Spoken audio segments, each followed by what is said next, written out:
اپنی قوت پر ناز تھا، آج ان کی بڑی بڑی عمارتوں کا کہیں نام و نشان نہیں ہے۔ ایسے ایسے لوگ تھے۔ ارم ذات العماد، قرآن کہہ رہا ہے، اللہ تعالیٰ فرما رہے ہیں ارم ذات العماد التی لم یخلق مثلها فی البلاد۔ وہ ارم جو آدم علیہ السلام کے بیٹے اور ان کے نوح علیہ السلام کے بیٹے کی اولاد تھے، یہ کیا ہوا، کہاں گئے؟ ارم ذات العماد التی لم یخلق مثلها فی الارض، اس جیسی قوم اور پیدا نہیں کی گئی۔ اتنی طاقتور قوم تھی۔ درخت کو جس کو ہم اس کو دیکھو کہاں دیکھ رہے ہیں، وہاں کیا دیکھ رہے ہو بیٹا؟ جس کو ہم آج خان صاحب کو بلاتے ہیں، پھر وہ 2 دن لگاتا ہے، پیسے بھی لیتا ہے، لکڑی بھی لیتا ہے، اتنی مشقت کرتا ہے، وہ درخت یوں اکھاڑ کے پھینک دیتے تھے۔ یہ ایسی قوم تھی، طاقت کا اندازہ لگانے کے لیے اتنا کافی، ایک پرانا درخت اور اس کو یوں کر کے یوں اکھاڑ کے ایک آدمی پھینک دیتا، ایسی قوم بنائی تھی اللہ تعالیٰ۔ ارم ذات العماد التی لم یخلق مثلها فی البلاد وثمود الذین جابوا الصخر بالواد، اور سمود کی قوم جو وادیوں میں تراش کے، آج بھی اس کی نظیریں تصویریں موجود ہیں مدینہ شریف کے میوزیم میں، کیسے انہوں نے مکانات پہاڑوں میں تراش کے بنائے تھے کہ آج کے سائنٹیفک دور کے معمار بھی حیران ہیں کس طرح انہوں نے ان کی تعمیر کی تھی۔ یہ سب کہاں گئے؟ اللہ تعالیٰ بتانا چاہتے ہیں وَثَمُودَ الَّذِينَ جَابُوا الصَّخْرَ بِالْوَادِ وَفِرْعَوْنَ ذِي الْأَوْتَادِ، وہ کر و فر والا، وہ ظالم فرعون جو کیلیں ٹھکوا دیتا تھا۔ اوتاد وتد کی جمع ہے، وتد کہتے ہیں کیل کو۔ وَفِرْعَوْنَ ذِي الْأَوْتَادِ، اور وہ کیلیں ٹھکوا دیتا تھا۔ وَفِرْعَوْنَ ذِي الْأَوْتَادِ الَّذِينَ طَغَوْا فِي الْبِلَادِ، اتنا اس کو طاقت اتنی ملی تھی کہ الذین طغوا، یہ لوگ شہروں میں سرکشیاں کر رہے، جو جی میں آتا کرتے، جو جی میں آتا۔ الذین طغوا فی البلاد فاکثروا فیہا الفساد، دیکھیے قرآن پڑھنے میں اور سمجھنے میں کیا مزہ ہے۔ فاکثروا فیہا الفساد فصب علیہم ربک سوط عذاب، پھر اکثر ان میں سے فسادی ہو گئے اور سرکشی مچانا شروع کر دی۔ پھر کیا ہوا؟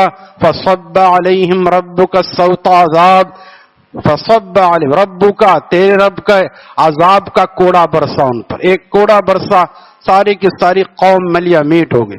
فصب علیہم ربک سوط عذاب ان ربک لبالمرصاد، یاد رکھو تم بھی لوٹائے جاؤ گے اور تمہاری گھات میں تمہارا رب موجود ہے۔ تم یہ نہ سمجھو تمہیں ایسے ہی بیکار پیدا کر دیا گیا ہے۔ مرصد کہتے ہیں، مرصاد مرصد کی جمع ہے۔ ان ربک لبالمرصاد، کہ تیرا رب تیری گھات میں ہے۔ اے بندے جو سمجھ رہا ہے کہ مجھے کوئی پوچھنے والا نہیں ہے، میرے بہت تعلقات ہیں، یاد رکھو ثم الیہ ترجعون، پھر تم میرے پاس لوٹائے جاؤ۔ پھر ہم پوچھیں گے کیا تم نے ظلم کیا؟ ہاتھ سے پوچھیں گے، ہاتھ کہے گا یہ میں نے یہ کیا، میں نے اس سے جیب کتری، میں نے اس سے بلا وجہ کا تماچا لگایا۔ آنکھیں کہیں گی میں نے بدنگاہی کی۔ الیوم نختم علی افواہہم وتکلمنا ایدیہم وتشہد ارجلہم، یاسین پڑھتے ہیں، بس یاسین کو وظیفے کی طرح پڑھ لیا، کاش کہ دیکھیں کہ کیا کیا اس میں اللہ تعالیٰ کا فرمان۔ الیوم نختم علی افواہہم وتکلمنا ایدیہم، اس دن منہوں پر مہر لگا دی جائے گی۔ وتکلمنا ایدیہم، ایدی تم ان کے ہاتھ بولیں گے، ید ایک ہاتھ، ایدیہم ان کے ہاتھ بولیں گے۔ وتکلمنا کلام کریں گے ان کے ہاتھ، ایدیہم۔ وتشہد ارجلہم اور گواہی دیں گے ان کے پاؤں۔ وتشہد ارجلہم کس چیز کی؟ بما کانوا، داؤد بھائی کدھر دیکھ رہے ہو؟ بما کانوا یکسبون، بات تو ادھر ہو رہی ہے ادھر کیا دیکھ رہے ہو؟ بما کانوا یکسبون، دیکھنے سے اثر ہوتا ہے، ادھر ادھر دیکھنا دلیل ہے کہ اس کو کوئی دلچسپی نہیں ہے۔ کیا میں بیکار بات بیان کر رہا ہوں؟ کیا میں پیسے لیتا ہوں آپ سے اس بیان کے؟ اس لیے میں چاہتا ہوں آپ سنیں، خدا کے لیے اللہ کے لیے سنیں، کم از کم سن تو لیں، بعد میں عمل کرنا نہ کرنے کے ہم پیچھے توڑ لیں کہ آپ نے کیوں نہیں عمل کیا۔ ہمارے شیخ فرماتے تھے کان کی قیف کھلی رکھو۔ قیف جانتے ہیں کیا ہوتے ہیں؟ اب تم آج کل کے بچے لڑکے سمجھتے بھی نہیں ہیں، اب قیف بکنا بھی ختم ہو گئی۔ میں نے ایک زمانے میں کئی سال پہلے بہت تلاش کروایا تو بہت مشکل سے پلاسٹک کی قیف ملی۔ اب پاکستان والے جگاڑو ہیں، سب جگاڑ کام پہ کام چل رہا ہے۔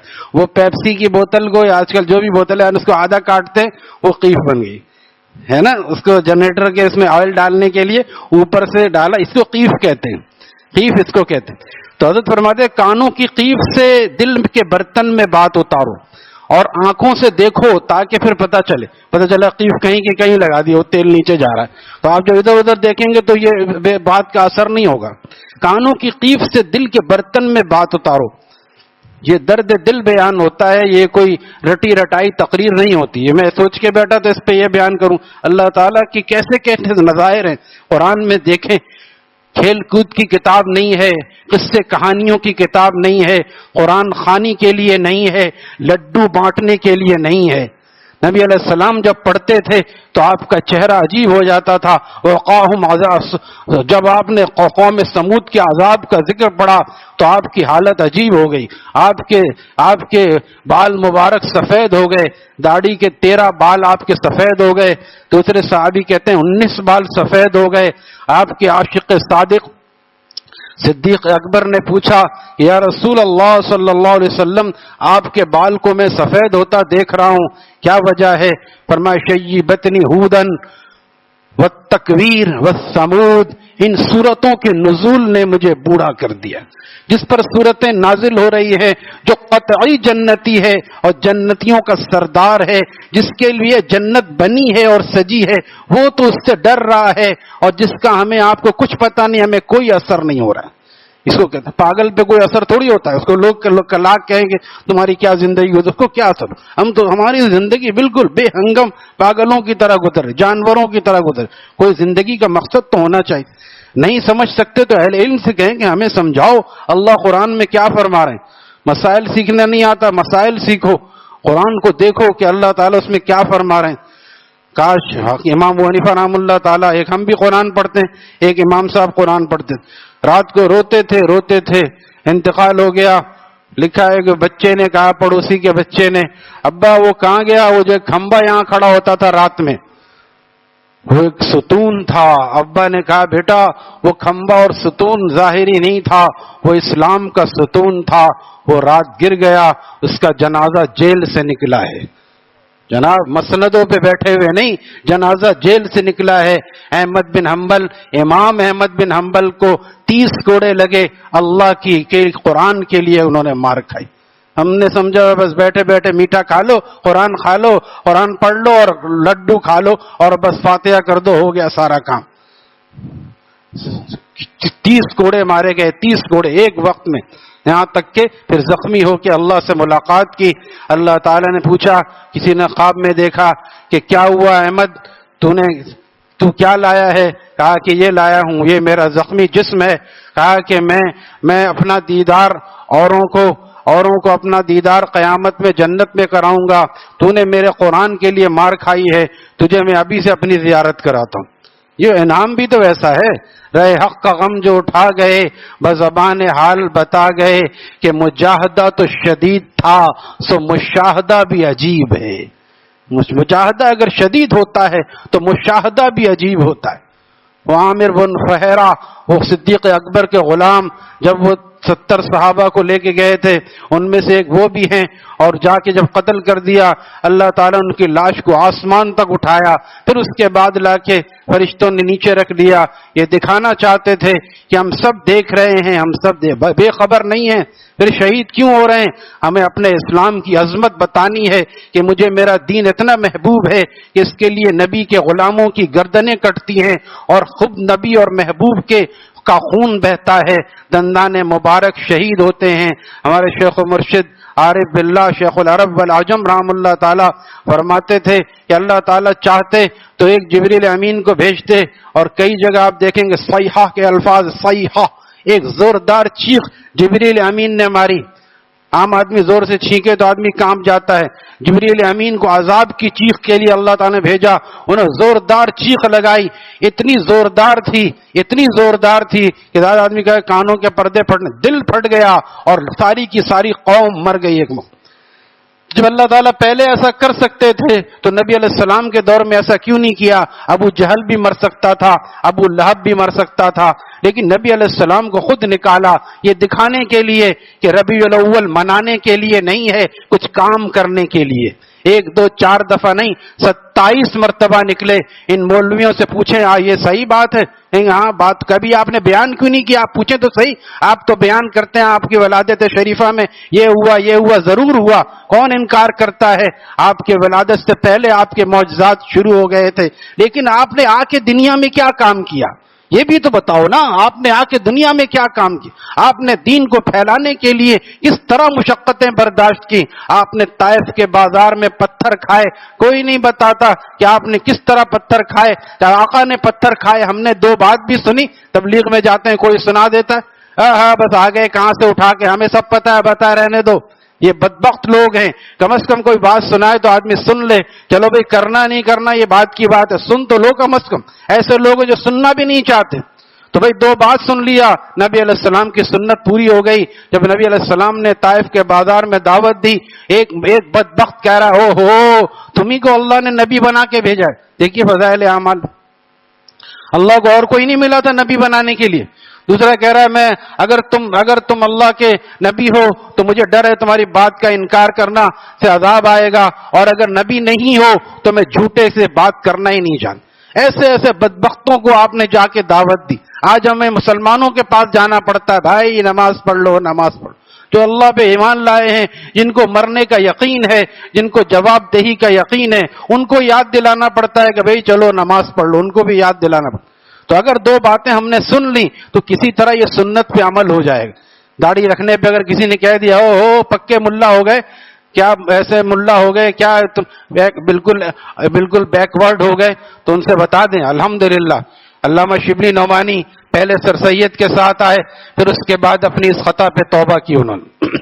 سر سید کے ساتھ والے علماء انگریزوں کے ساتھ ہو گئے، اور وہ آگے بڑھتے بڑھتے ان کا علم دین ایک طرف ہو گیا، بات الگ ہے، یہ موضوع الگ ہے۔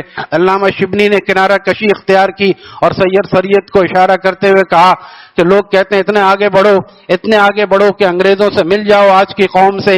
میں کہتا ہوں اتنا پیچھے ہٹو کہ نبی علیہ السلام کے 1400 سال پہلے والے طریقوں پہ آ جاؤ۔ پیچھے ہٹنا کیا، یہی تو، اسی لیے تو آپ تشریف لائے تھے، آپ جہالت کو مٹانے کے لیے آئے تھے، آپ ظلم کو مٹانے کے لیے آئے تھے۔ آج ہم نے کوئی اس کا اثر لیا، اس اثر لینا یہی ہے کہ ہم قرآن کو سمجھیں کہ قرآن ہمیں کیا دعوت فکر دے رہا ہے۔ قرآن ہمیں دعوت فکر دے رہا ہے۔ وَإِنَّ لَكُمْ فِي الْأَنْعَامِ لَعِبْرَةً وَإِنَّ لَكُمْ فِي الْأَنْعَامِ لَعِبْرَةً نُسْقِيكُم مِّمَّا فِي بُطُونِهِ مِن بَيْنِ فَرْثٍ وَدَمٍ لَبَنًا خَالِصًا سَائِغًا لِلشَّارِبِينَ۔ اور تم ذرا دیکھو تو صحیح ان جانوروں میں ہم نے کیسے کیسے نظائر ہیں۔ وَإِنَّ لَكُمْ فِي الْأَنْعَامِ، انعام کہتے ہیں جانور۔ اب دیکھیے زیر و زبر سے کتنا مطلب ہے۔ انعام کا مطلب یہ انعام ہے تمہارا، کوئی تمہارا انعام ہے۔ پنجاب والے زیر کو زبر پڑھ دیں، اب انعام لے لو۔ انعام کا مطلب کیا ہو گیا؟ جانور۔ وَإِنَّ لَكُمْ فِي الْأَنْعَامِ لَعِبْرَةً، چوپایوں میں تمہارے لیے عبرت ہے۔ کبھی ہم نے دیکھا بھینس کو اس نظر سے، اس گوبر اور اس خون کے اندر سے اللہ تعالیٰ کیسا دودھ نکالتے ہیں۔ وَإِنَّ لَكُمْ فِي الْأَنْعَامِ لَعِبْرَةً نُسْقِيكُم، جو تم پیتے ہو مزہ آ جاتا ہے ٹھنڈا کر کے، شہد ملا کے دودھ میں پیئیں، بہترین غذا ہے، نبی علیہ السلام کی پسندیدہ غذا ہے۔ آج کے نوجوان نہیں پیتے، آل فول پیئیں گے، وہ کیا کہتے ہیں، وہ کولڈ ڈرنک اور فلانا دودھ پینا، یہ نبی علیہ السلام کو پسند تھا۔ وَإِنَّ لَكُمْ فِي الْأَنْعَامِ لَعِبْرَةً نُسْقِيكُم، اور تم پیتے ہو مِمَّا فِي بُطُونِ، وہ کہاں سے نکلتا ہے؟ بطن کی جمع ہے، بطن تو جانتے ہیں نا پیٹ کو کہتے، مما نکلتا ہے اس میں سے، کس میں سے؟ بطونی، جو ان کے پیٹ میں ہے، وہ دودھ کہاں سے نکلتا ہے؟ مما فی بطونی من بین فرث و دمن۔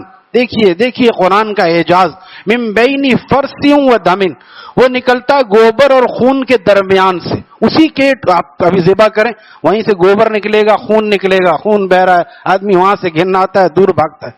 من بین فرث و دمن لبنا خالصا، دودھ، اور وہ بھی خالص دودھ، وہ بھی خالص، پانی ملا ہوا نہیں، لبنا خالصا سائغا، ایک اور لفظ کا اضافہ کیا، خوشگوار، یوں نہیں گلے میں ڈالا تو اٹک گیا، ایسے اترتا ہے جیسے بس اترتا ہی چلا۔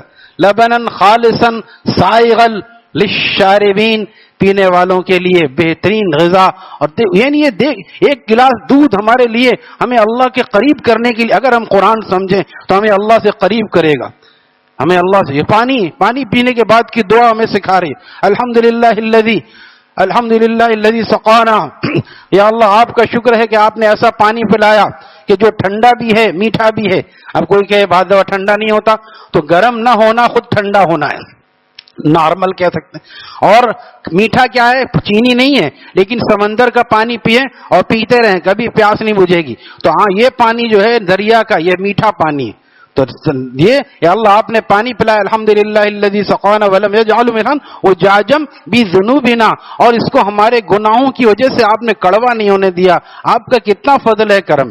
پانی پی کے بھی ایسا شکر سکھایا، لیکن ہم تو پانی آؤ کر کے پانی پیا، الحمدللہ کہنا بھی بعض دفعہ یاد نہیں، ڈکار لی اور اپنے کام میں لگے، کھڑے ہو کے پی رہے ہیں۔ اور جو بے نمازی اور دین سے دور ہیں وہ تو کھڑے ہو کے بائیں ہاتھ سے پانی پی رہے ہیں، بس پانی پی رہے ہیں۔ یہ الحمدللہ اکثر مسلمانوں کو سنت معلوم ہے، لیکن بہت سے کھڑے ہو کے پیتے ہیں، بائیں ہاتھ سے پیتے ہیں، سنت کے خلاف۔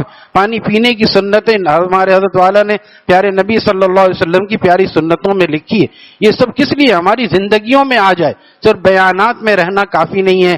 اللہ تعالیٰ مجھے بھی عمل کی توفیق عطا فرمائے، قرآن فہمی کی ہمیں توفیق عطا فرمائے، قرآن پڑھنے کی بھی توفیق عطا فرمائے، اور قرآن فہمی کی۔ اب دیکھیے جب حافظ پڑھ رہا ہوگا رمضان میں، یا عام طور پہ امام صاحب پڑھتے ہیں، جب ہمیں سمجھ میں آئے گا دل اکتائے گا، اگر بہت لمبا پڑھتے ہیں امام صاحب، کیونکہ سمجھ میں کچھ نہیں آتا، سمجھ میں کچھ نہیں آتا۔ آل فال جگہوں پہ کتنے کھڑے رہتے ہیں، امام ذرا دیر کر دیں، آج 12 منٹ کی نماز پڑھا دی امام صاحب نے۔ ارے بھائی دیکھو کہ اللہ کے قرآن میں کیا مزہ ہے، ایسا ہو کاش کے پڑھتے ہی رہے۔ بہت سے لوگ کہتے ہیں ہمارے حذیفہ بھائی سے زیادہ پڑھا کرو، وہ کہتے ہیں زیادہ پڑھوں گا خود ہی اکتانے لگو گے، کیونکہ آپ لوگوں کو سمجھ میں تو آتا نہیں، تھوڑا شروع میں تو اچھا لگتا ہے، لیکن جب زیادہ پڑھتا ہے آدمی تو وہ سمجھ میں نہیں آنے گا، سمجھ میں آئے تو اتنا اچھا لگتا ہے کہ بس آدمی پڑھتا رہے۔ آپ جائیے اور دیکھیے کہ ائمہ حرم، میں عشاء کی نماز میں تھا، ایسا رو رہے ہیں، آگے پڑھنا مشکل ہو گیا، ایسا رونا۔ یہی والفجر کی صورت وہ پڑھ رہے، عذاب کے ذکر سے ایسا رو رہے ہیں کہ آگے پڑھنا دشوار ہو جاتا ہے ان لوگ، کیونکہ وہ لوگ سمجھتے ہیں، ہم لوگ بس تجوید تو اچھی کر لیتے یہ سمجھتے نہیں ہیں۔ لہذا قرآن فہمی کے قریب آئیں، پھر پتہ چلے گا دین میں کیا مزہ ہے۔ پھر یہ ناول، پھر آج کل موبائل، یہ سب خود بخود چھوٹ جائے گا۔ ارے اتنے موٹے موٹے چشمے ہو گئے، جا کے زیارت کیجئے مفتی انمج الحسن صاحب، اتنا موٹا چشمہ ہو گیا، ڈاکٹر کہتے ہیں بس کرے حضرت، اتنا پڑھیں گے آپ تو یہ نظر بالکل ختم ہو جائے گی۔ کہتے ہیں نظر کام کیا ہے اس کا اگر پڑھ نہ سکے؟ یہ نہیں کہ ان کے پاس علم نہیں ہے، علماء بناتے ہیں، لیکن اتنا علم ہونے کے باوجود پڑھتے رہتے ہیں۔ یہ آنکھوں، حضرت ابن عباس کی آنکھیں چلی گئیں، روتے روتے آنکھیں چلی گئیں، اتنا روتے تھے کہ اللہ کی یاد میں روتے روتے آنکھیں چلی گئیں۔ ان آنکھوں کا کام موبائل چلانا ہے یا اس سے قرآن دیکھ کے پڑھنا؟ اللہ تعالی ہمیں اپنے مقاصد پر عمل کرنے کی توفیق عطا فرمائے۔ الحمدللہ۔